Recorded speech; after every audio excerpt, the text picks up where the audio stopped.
శ్రీకృష్ణ చరిత్ర మొదటి భాగం అధ్యాయం 12 శీర్షిక దామోదరుడు రచన నిర్మలం అనే శ్రీ అజ్జరపు వెంకటరావు సంపాదకత్వం శ్రీమతి పప్పు శాంతాదేవి సమర్పణ సౌభాగ్య నిర్మలం ఫౌండేషన్ న్యూఢిల్లీ స్వరం సమ్మెట ఉమాదేవి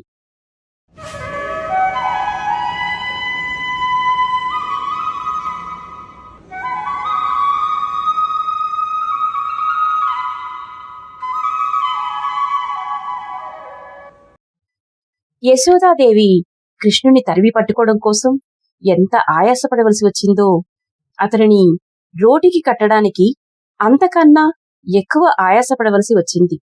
ఒక చేతితో కుర్రవాని చేయి పట్టుకొని రెండవ చేతితో కొయ్యను తగిలించిన పెద్ద త్రాడు తీసింది. ఆ త్రాడును కృష్ణుని పొట్ట చుట్టూ త్రిప్పి బిగించి ముడివేయాలని ఆమె ప్రయత్నం.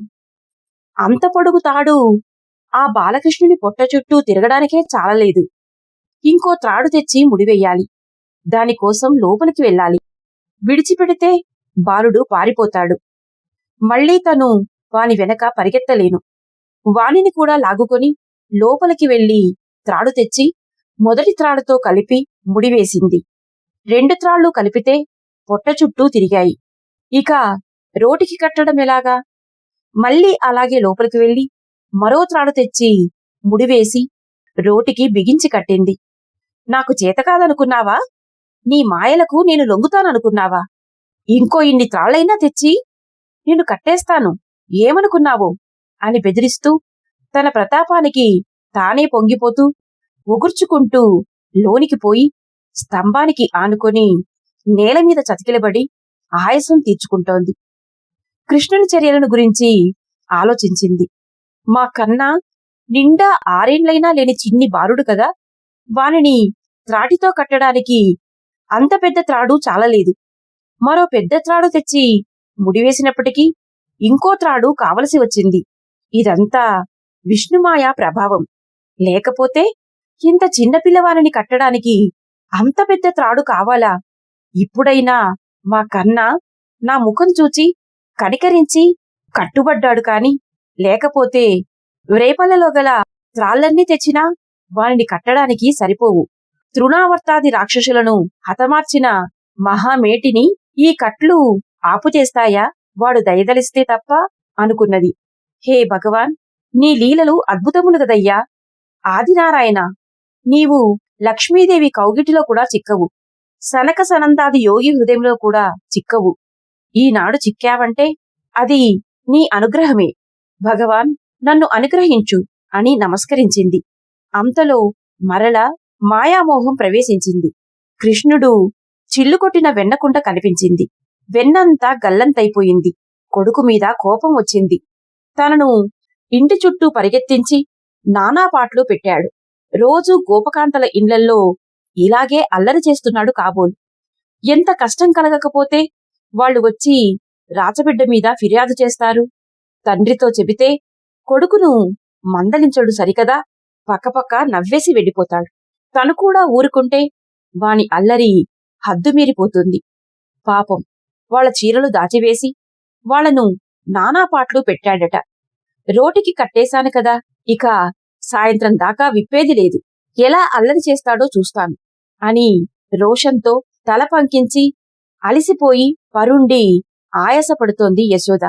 తనను పట్టడానికి కట్టడానికి తల్లిపడిన ఆయాసం, చివరకు పొందిన విజయగర్వం చూచి చిన్ని కృష్ణుడు చిరునవ్వు నవ్వాడు. తల్లి మీద అతనికి కోపం వచ్చింది. ఆమెకు తన మీద కోపం వచ్చి కొట్టింది. కొడితే కొట్టవచ్చును, కాని ఈ రోటికి కట్టడం ఏమిటి? ఇదేమీ బాగోలేదు. వీధిలోని గోపబాలురు కాని గోపబాలికలు కాని చూస్తే తనకి ఎంత చిన్నతనంగా ఉంటుందో ఆమెకేమి తెలుసును? ఆమెకు ఓ పాఠం చెప్పాలని అనుకున్నాడు దామోదరుడు. అటూ ఇటూ చూచాడు దామోదరుడు. వీధిలో ఎవ్వరూ మనుష్యులు కనపడలేదు. గోపకాంతలందరూ ఎవరి ఇండ్లల్లో వారు ఏవో పనుల మీద ఉన్నారు. బాలురందరూ అడవికి పోయారు కాబోలు. ఎవళ్ళూ వీధిలో లేరు. పెద్దన కూడా లేడు. తను బయటికి పోవాలనుకున్నాడు. తన కోరికననుసరించి తన బరువును పెంచగల దించగల మహామహిమాన్వితునికి ఒక్క తాపుతో బరువుబండిని ఆకాశానికి ఎగరగొట్టగలిగిన మహాసమర్థునికి, సాక్షాత్ పరాత్పరునికి ఆ త్రాళ్లబంధంలో నుండి విముక్తమవటం అసాధ్యము కాదు, అసంభవమూ కాదు. తల్లికి కోపం వచ్చి ఆ కట్లు కట్టింది.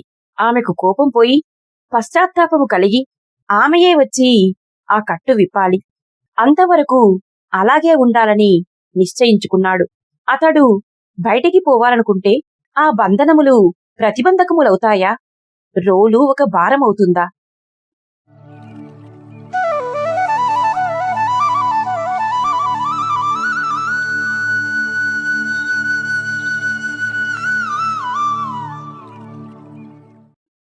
రోలును లాగుకుంటూ వీధిన పడి సాగిపోయాడు. ఊరు దాటి నదివైపు కొంచెం దూరం వెళ్ళాడు. అక్కడ బాట పక్కన జంటగా పెరిగిన 2 మద్ది చెట్లున్నాయి. ఆ చెట్ల మధ్య నుండి తను దూరి చెట్లను దాటి అవతలకి పోయాడు. ఆ చెట్ల మధ్యను రోలు దూరడానికి తగిన సందులేదు. 2 చెట్ల మధ్యను రోలు అడ్డుకుంది. గట్టిగా గుంజాడు కృష్ణుడు. ఆ ఊపుకు 2 చెట్లు కదిలిపోయాయి. వ్రేళ్లతో సహా లేచి పిడుగుపాటంత శబ్దము చేసుకుంటూ కూలిపోయాయి. కృష్ణుడు ముందుకు పడిపోయాడు. మోకాళ్లు కొట్టుకుపోయాయి. శరీరం మీద అక్కడక్కడ చిన్న దెబ్బలు తగిలాయి. ఒడలంతా ధూళి అంటుకుంది. ఆ కూలిపోయిన చెట్లలో నుండి 2 దేవతలు బయలుదేరి బయటకు వచ్చారు. కృష్ణునకు సాష్టాంగ ప్రణామం చేశారు. చేతులు జోడించుకొని నిలబడి భక్తి ప్రపత్తులతో స్తోత్రము చేశారు. ఆదిదేవ, పరాత్పర, మేము కుబేరపుత్రులము, నలకూబర మణిసుగ్రీవులను వారము. ఒకప్పుడు మేము దేవకాంతలతో కూడి మందాకిని తరంగిణిలో జలక్రీడలు ఆడుతున్నాము. అప్పుడు అక్కడకు నారద మహర్షి వచ్చారు. వారి రాకను గమనించి స్త్రీలందరూ గబగబా వస్త్రములను ధరించారు. మద్యపాన పరవశులమై ఉన్న మేము వలువలు ధరించలేదు. నారద మహర్షి కోపావేశ పరవశులయ్యారు. వీరు కలవారి బిడ్డలమనే గర్వంతో, అహంకార మదంతో కామినీలోలురై ఇతరులను గమనించకుండా అంధకారంలో మునిగిపోయారు. వీరి పొగరనగించి కళ్ళు తెరిపించి బుద్ధిమంతులుగా మార్చాలి అని అర్జున తరువులుగా భూలోకంలో 100 దివ్యవత్సరములుండమని శపించారు. మాధవ పాదారవింద స్పర్శ వలన శాప విముక్తి కలుగుతుందన్నారు. అటు పిమ్మట నారాయణ భక్తులై సాధు భావయుక్తులై సురలోక వ్యక్తులవుతారని ఆనతినిచ్చారు. అప్పటి నుండి మేమీ తరువులయందున్నాము. హే కృష్ణ, నందనందన, గోకులవాస, నేటికి నీ అనుగ్రహం వలన మాకు శాప విమోచనమైనది. కృష్ణ, భక్తజన పరిత్రాణ, నీవు బాలుడవు కావు. అఖిలాండ కోటి బ్రహ్మాండ నాయకుడవు, పరాత్పరుడవు, భక్తజన మందారుడవు. యోగులు మాత్రమే నిన్నెరుగుదురు. స్థూల రూపంలోనున్న ఈ మహావిశ్వమంతా నీలీలా రూపమే కదా. సమస్త జీవకోటులకు, వారి ఇంద్రియములకు, అహములకు, ప్రాణములకు నీవే అధిపతివి. ప్రకృతికి, ప్రకృతి నుండి పుట్టిన ఈ మహత్తుకు విభుడవు నీవే. ప్రాకృత గుణ వికారములు లేని సిద్ధుడవగు నిన్ను చింతించుటకు, స్తోత్రము చేయుటకు గుణములతో కూడియున్న మాకు సాధ్యమా?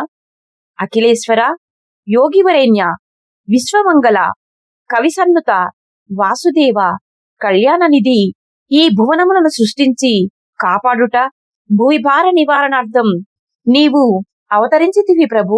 తపస్వి వాక్యముల కారణముగా మాకు నీ దర్శనము సంప్రాప్తమైనది. ఓ నీరజ పత్రేక్షణ, మమ్మనుగ్రహింపుము. మేము నిరంతరము నీ పద్యావలులు ఆలకించునట్లు, నిన్ను పొగడు వాక్యములను పలుకునట్లు, నీ పేరిట మా హస్తములు పనిచేయునట్లు, నీ మూర్తిపైనే మా కన్నులుండునట్లు, నీ పదారవిందములకు మా శిరములు మొక్కునట్లు, నీ సేవయందు మా చిత్తములు లగ్నమగునట్లు, మా బుద్ధులు నీయందేయుండునట్లు అనుగ్రహింపుము అని వారు కృష్ణునకు భక్తియుక్తముగా మ్రొక్కారు. కృష్ణుడు వారి భక్తికి మెచ్చుకుని వారిని నెలవులకు పొమ్మని ఆనతినిచ్చాడు. ఆ దేవతలు అంతర్ధానమయ్యారు.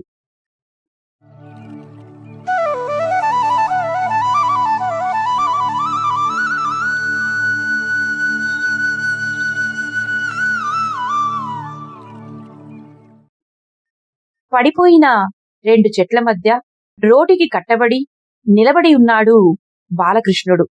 అతనికి దాహం వేసింది. యమునా నదికి పోయి నీరు త్రాగాలనుకున్నాడు. అంతలో అటువైపు ఇద్దరు బాలికలు వస్తున్నారు. వాళ్ళు నదికి నీటి కొరకు పోతున్నారు. నెత్తిమీద ఇత్తడి బిందెలు తళతళమని మెరుస్తున్నాయి. చేతులలో చెంబులున్నాయి. ఆ ఇద్దరిలో ఒకతే కృష్ణుని నేస్తమైన లలిత. రెండవ బాలిక కొంచెం పెద్దది. ఎవరో కొత్త బాలిక. పడిపోయిన ఆ చెట్లను ఆ బాలికలు చూచారు. అవి వ్రేళ్లతో సహా లేచిపోయి పడిపోయాయని ఆ బాలికలు ఆశ్చర్యపోయారు. ఆ చెట్ల మధ్య నిలబడి ఉన్న కన్నయ్యను చూచారు. ఎవరా అబ్బాయి అని అడిగింది క్రొత్త బాలిక. మా యశోదత్త కొడుకు కన్నయ్య అంది లలిత. ఇదేమిటి, ఇక్కడున్నాడేమిటి? ఇంకా నయమే, ఆ చెట్లు అతని మీద పడలేదు. రా, పోయి చూద్దాము అంది క్రొత్త బాలిక. ఇద్దరూ కృష్ణుని వద్దకు వచ్చారు గాబరాగా.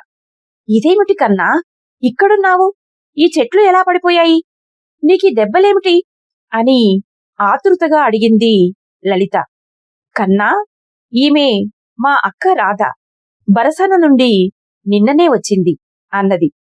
నేను ఇలా వస్తుంటే ఈ రోలు రెండు చెట్ల మధ్య ఇరుక్కుంది.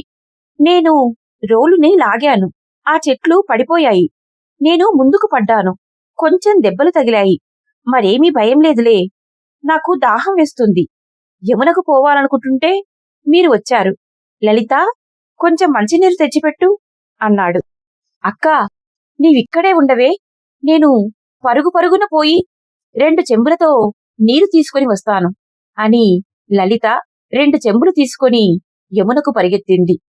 రాధ, కన్నా, నీవేనా నందకిశోరుడవు అని అడిగింది. కృష్ణుడు, అవును, నీ పేరు రాధట కదా.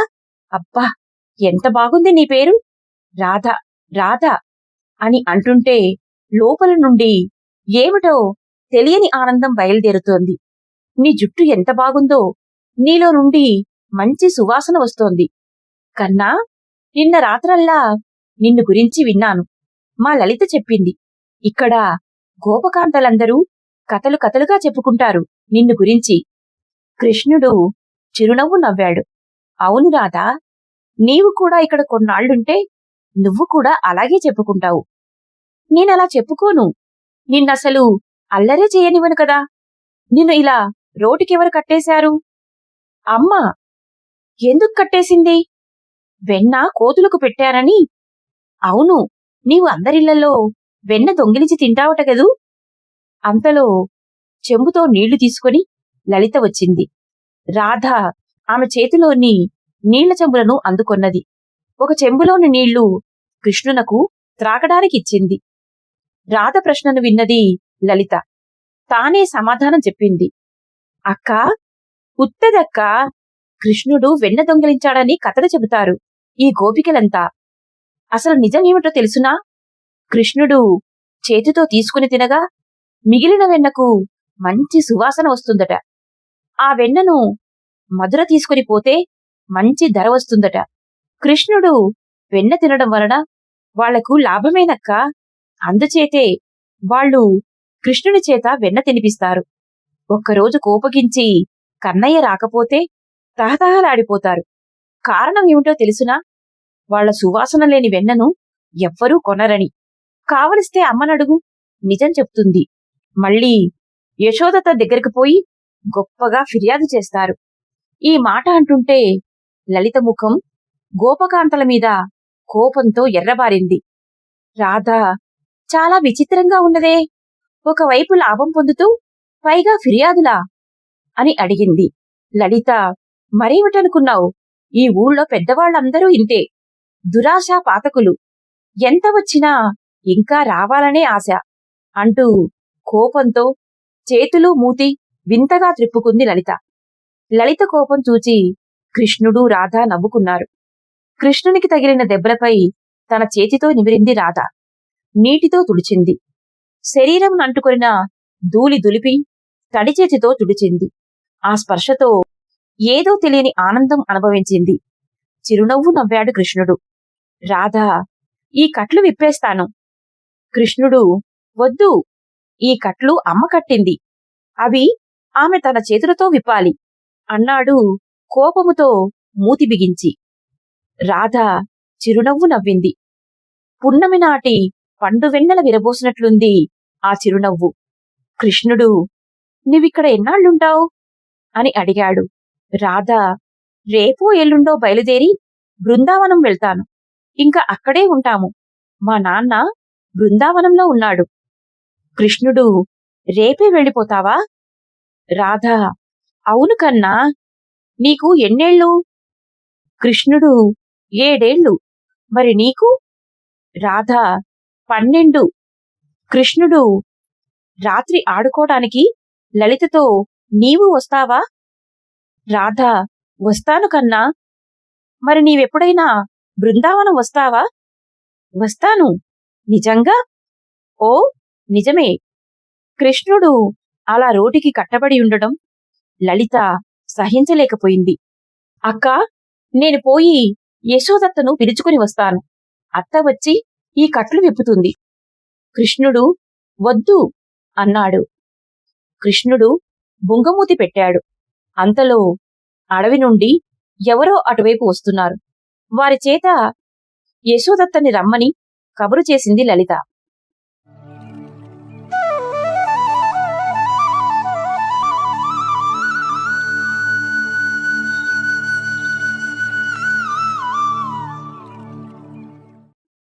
కంగారు పడుతూ ఒగుర్చుకుంటూ పరిగెత్తుకుని వచ్చింది యశోద. ఆమె వెంట గ్రామంలోని గోపకాంతలందరూ వచ్చారు. బ్రహ్మాండమైన మహావృక్షాలు, 100 ఏళ్ల వయసు గలవి వ్రేళ్లతో సహా పెకిలింపబడి పడి ఉన్నాయి. ఆ రెండింటికి మధ్య రోటికి కట్టబడి నిలబడి ఉన్నాడు కృష్ణుడు. పైన ఎండ తీక్షణంగా కాస్తోంది. ఎండలో నిలబడి ఉండడం వల్ల కృష్ణుని శరీరం నుండి చెమటలు కారుతున్నాయి. ఆ దృశ్యం చూచేసరికి ఆ మాతృహృదయం కరిగిపోయింది. నా కన్నా, నీకు ఈరోజు ఎంత గండం గడిచిందిరా నాయనా! నా పాపిష్టి చేతులతో ఎంత పని చేశానురా! నా చేతులతో నేనే తెచ్చిపెట్టానురా ఈ ప్రమాదం అంటూ గబగబా ముందుకు వచ్చి ఆ కట్లు విప్పేసింది యశోద. కన్నీరు కారుస్తూ కృష్ణుని గుండెలకు అదుముకుంది. ఈ మొద్దురోలును ఎలాగ రాకొచ్చావురా తండ్రి! ఇంకా నయం, నా అదృష్టం బాగుంది. ఈ దిక్కుమాలిన రోలు నీమీద దొర్లి పడలేదు అంటూ తన పైట చెంగుతో కృష్ణుని చెమట తుడుస్తోంది. తల్లి మెడను గట్టిగా కౌగలించుకున్నాడు కన్నయ్య. ఇంకెప్పుడూ నిన్ను దండించనురా తండ్రి, ఇంకెప్పుడూ ఇలాంటి పని చెయ్యనురా. నువ్వు ఇలాంటి ప్రమాదాలు తీసుకుని వచ్చి నన్ను ఏడిపించకురా బాబు అంటూ ఆతృతతో విలపించింది. కన్నయ్య శరీరం మీద అక్కడక్కడా తగిలిన చిన్ని దెబ్బలు చూచి కంపించిపోయింది. ఈ చెట్లు ఎందుకు పడిపోయాయి? నువ్విక్కడికెలా వచ్చావు అని అడిగింది యశోద. కన్నా రోలు లాక్కుంటూ ఇలా వచ్చాడు. చెట్ల సందు నుండి దూరి యువతలకు వచ్చాడట. రోలు చెట్లల్లో చిక్కుకుందట. కన్నయ్య గట్టిగా గుంజాడట. చెట్లు పడిపోయాయట. రోలు దొర్లుకుంటూ యువతలకి వచ్చింది. కన్నయ్య ముందుకి పడ్డాడు. అక్కడక్కడా కొట్టుకుపోయింది. మేము వచ్చేటప్పటికి ఇక్కడ ఒక్కడే ఉన్నాడు. దాహమేస్తుందంటే నేను యమునకు వెళ్లి నీళ్లు తెచ్చి ఇచ్చాను. మా అక్క దెబ్బలన్నీ కడిగింది అంది లలిత. ఎంత పని జరిగిందిరా బాబు! ఇంకా నయం, ఈ వేళ లేచిన వేళ మంచిది. ఆ చెట్లు మీద పడలేదు. అదృష్టం బాగుంది కన్నా. నువ్వు కదల్చలేనంత పెద్దది కదా అని రోటికి కట్టబెడితే ఆ రోటితో పాటు 2 మహావృక్షాలను కూడా కదిల్చి వేశావురా. ఏమిట్రా బాబు ఈ దుండగాలు! నన్ను బెంగలేకుండా సుఖంగా బ్రతకనీయరా తండ్రి. బుద్ధి వచ్చింది. ఇక నిన్నెప్పుడు ఏమీ చెయ్యనురా అంటోంది యశోద. తల్లి భుజము మీద పడుకొని రాధా లలితల వైపు కొంటెగా చూస్తూ చిరునవ్వు నవ్వాడు కృష్ణుడు. మందలలోనున్న నందునికి కబురు వెళ్ళింది. నందుడు, గోపకులు పరుగు పరుగున వచ్చారు. ఆ జంట మహావృక్షాలు దారికడ్డంగా పడి ఉన్నాయి. వ్రేళ్లతో సహా కదిలిపోయిన ఆ మహావృక్షాలను చూచారు గోపకులు. అవి పడిపోయిన కారణము వాళ్ళు ఊహించలేకపోయారు. 6 ఏళ్ల పసిబాలుడు లాగితే వ్రేళ్లతో సహా కదిలి పడిపోయాయా? మానవ ప్రజ్ఞకు, ఊహకు అతీతమైన విషయం. పూతనని శకటాసురుని, తృణావర్తుని చంపిన దివ్య శిశువుకు ఈ అర్జున వృక్షములు ఒక లెక్క అనుకున్నారు. ఆ చెట్లను మార్గంలో నుండి తప్పించటానికి ఆ గోపకులందరికీ 2 రోజులు పనిపట్టింది.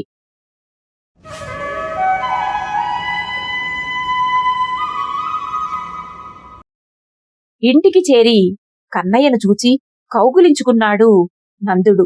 ఆనంద బాష్పాలు కారుస్తూ ఏకాంతంగా తన మంచం మీద కూర్చున్నాడు. కృష్ణ, మహానుభావ, జగన్నివాస, జగదాధర, నీ లీలలు అద్భుతము కదా. ఈ మహావృక్షములను పడగొట్టటం నీకు ఒక లెక్క. నీవు నిర్వహించవలసిన జగద్రక్షణ కార్యక్రమమంతా ఇంకా ముందే ఉన్నది. నీవు ఈలోగా ఇలాంటి దుండగాలు చేసి ప్రమాదాలు తెచ్చిపెడుతుంటే అతి సామాన్య మానవుడైన నేను నిన్ను కాపాడగలనా తండ్రి? సమస్త జగములను, కోటాను కోట్ల జీవరాశులను రక్షించి పోషించి కాపాడవలసిన నిన్ను విద్యాగంధ శూన్యులము, ఆటవిక జీవులమైన మేము కాపాడుట ఏమిటి? నీ సేవ చేస్తూ నీ సన్నిధిలో జీవించుట మాకు కలిగిన మహాభాగ్యం, మా పూర్వపుణ్యముల పంట. సమస్త లోకరక్షాదక్షుడవైన నిన్ను పసివానిగా భావించి మాతృప్రేమతో, వ్యామోహంతో యశోద నిన్ను దండిస్తోంది. ఆమెను క్షమించు తండ్రి అని లోలోన ప్రార్థించి ఆనందాశ్రువులను తుడుచుకుంటూ బయటకు వచ్చాడు.